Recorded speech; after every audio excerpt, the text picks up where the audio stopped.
Bonjour et bienvenue dans cette vidéo qui va parler du phénomène de précession des équinoxes.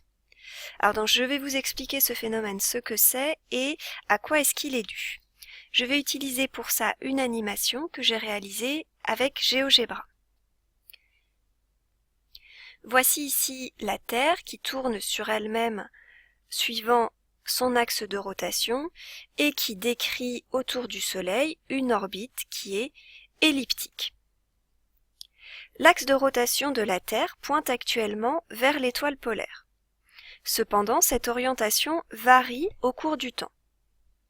Je peux ici sur cette animation faire varier l'orientation de l'axe de rotation de la Terre. En effet, l'axe de rotation de la Terre décrit au cours du temps un cône dans le sens des aiguilles d'une montre. La variation de cette orientation a une conséquence sur la date des équinoxes et des solstices. Nous avons représenté ici l'équinoxe d'automne et l'équinoxe de printemps, ainsi que la droite qui passe par ces deux équinoxes. Le solstice d'été et le solstice d'hiver, ainsi que la droite qui passe par ces deux solstices. On voit que dès que l'orientation de l'axe change, cela décale la date des équinoxes. Chaque année, l'équinoxe de printemps a lieu 26 minutes plus tôt. L'équinoxe précède donc l'équinoxe de l'année précédente, c'est pour cela que ce phénomène s'appelle la précession des équinoxes. Voici la direction actuelle de l'axe de rotation de la Terre. Sa direction va donc être modifiée et il reviendra à la même position dans environ 26 000 ans. Nous allons prendre l'exemple de quelques situations pour voir quels sont les effets de la précession sur les climats. Prenons la situation où le solstice d'hiver a lieu en même temps que la Terre passe au périhélie, c'est-à-dire le point le plus proche du Soleil.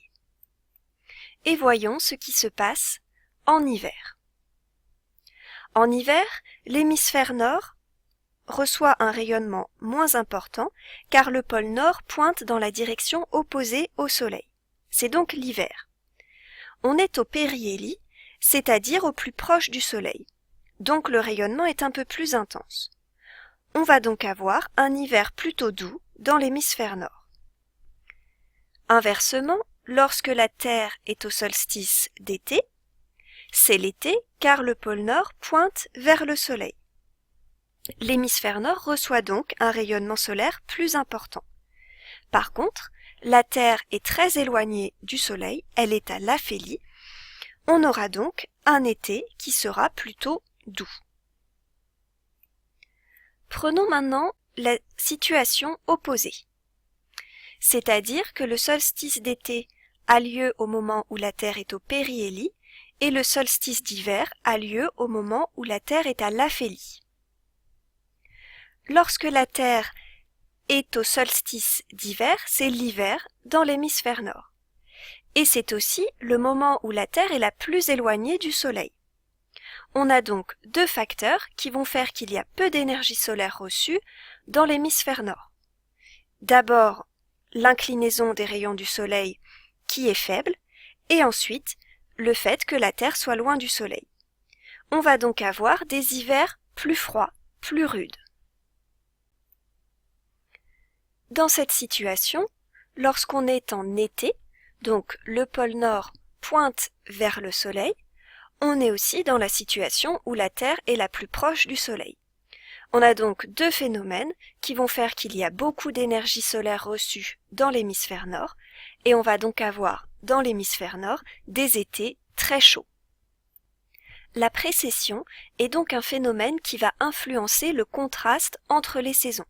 Nous avons vu deux exemples extrêmes, des hivers rudes et des étés chauds, ou bien, dans la situation inverse, des hivers doux et des étés doux. Voici la liste des ressources qui m'ont permis de réaliser cette vidéo. Je vous remercie pour votre attention et je vous invite à aller consulter les autres vidéos qui traitent des paramètres astronomiques et de leur influence sur le climat.